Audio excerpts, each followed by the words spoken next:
March 7, 2023, 11:47 p.m. The night my world flipped on its axis began with one unanswered text. My best friend, Greg, was usually responsive. A quick flick of a reply was his social signature. After 2 hours of silence, I put it down to his notoriously erratic internet connection. But then his sister called. Her words spat paint across the blank canvas of my mind, wild and senseless. "Greg's in the ER. They said he died." My heart skittered at the edge of comprehension. A bare pause, then she added with a sharp intake of breath, "But he's back now. He's alive." I was headed to the hospital before her words fully registered. I knew Greg's heart wasn't the most reliable, but the idea of him flickering out, even for a moment, was incomprehensible.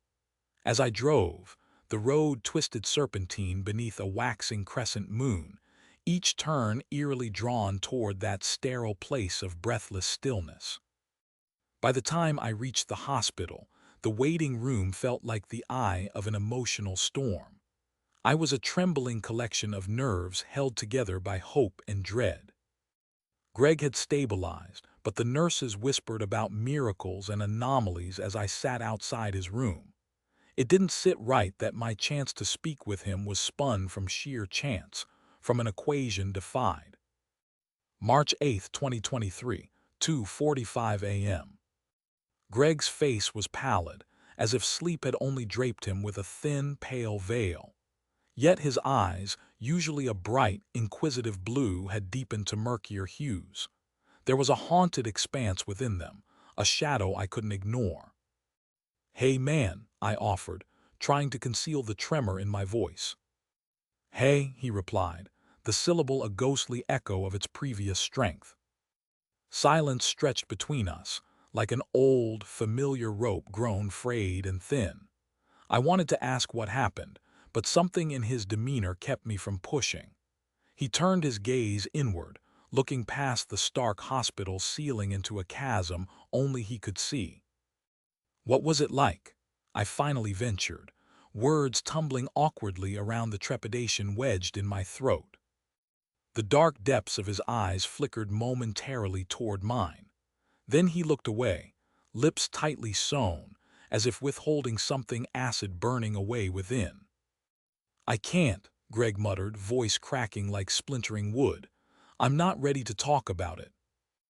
I nodded, respecting his boundaries despite the insistent drumbeat at the back of my mind, demanding answers. March 22, 2023. Days turned to weeks and Greg's reticence lingered. He'd withdrawn, no longer the vibrant entity peppered through my life. A funeral hung between silences when we met, the unseen whisper of absence more insistent than conversation. His family, too, wore the same cloak of discomfort. I inquired gingerly with his sister, only to receive the same fragmented reflections of an unspeakable horror left behind the veil. But I couldn't let it go. The curiosity gnawed at me, intensified by stray accounts whispered in hospital corridors and local bars. There had been talk, ripple surf movements, about others experiencing similar resurrections, yet emerging with the same agape terror locked behind shard-pierced eyes. None could express what they all seemed to share. Somewhere deep down, an uncertainty began to grow, a seed fertilized by fear of the unknown. April 10, 2023. Eventually, Greg reached out. His message was a simple, "We need to talk." I remember staring at the phone, feeling the knots of tension coiling tighter in my stomach. We met in a quiet corner of our favorite park, the tentative warmth of spring contrasting sharply with the chill encompassing our interaction. We sat in mutual trepidation. His voice broke the silence with a cadence heavy and alien. "I saw, well, nothing," Greg confessed, words staggered by the weight of revelation. Not a void or emptiness, but a conscious cease.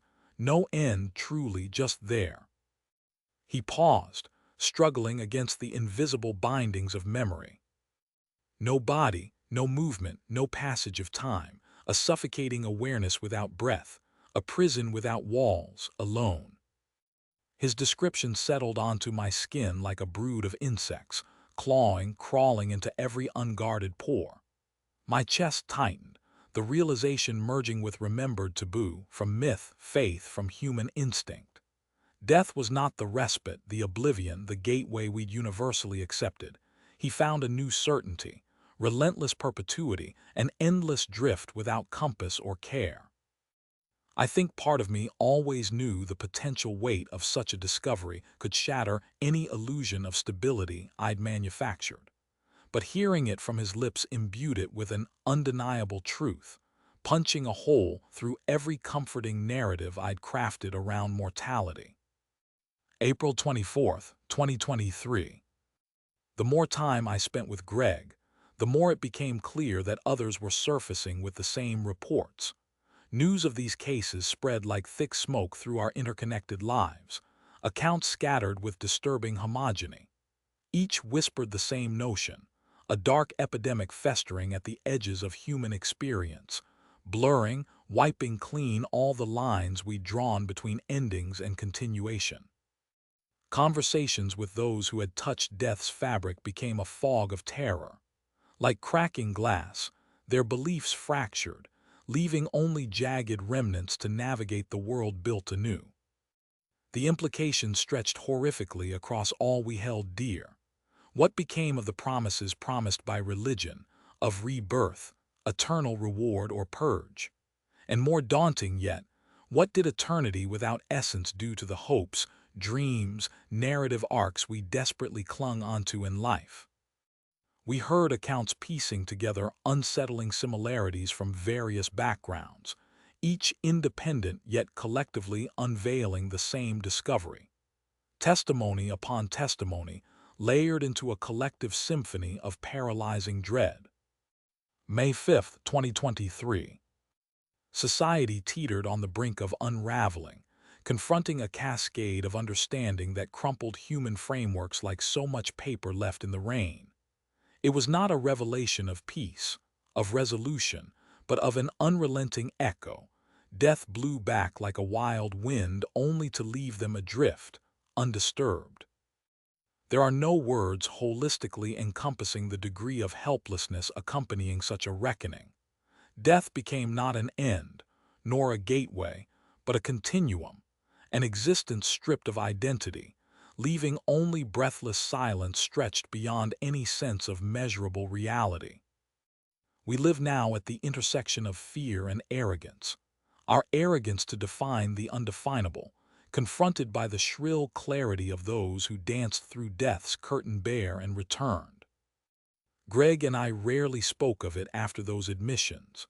We continued, an unspoken pact transfiguring our bond into one more ravenous, a spark of understanding in our eyes even amongst unconquerable shadows. The knowledge pervades everything, our prayers, our personal rituals losing their luster hollow. It resides beneath our breaths like a remembered curse, binding us to one immutable certainty no comfort can dissolve. We are and will be always alone. In time, perhaps, acceptance may drown fear beneath waves of enduring consciousness, washing reason free of its obliterating dance. But for now, all I can offer is the silence of shared darkness and the mournful lie of a heaven undone.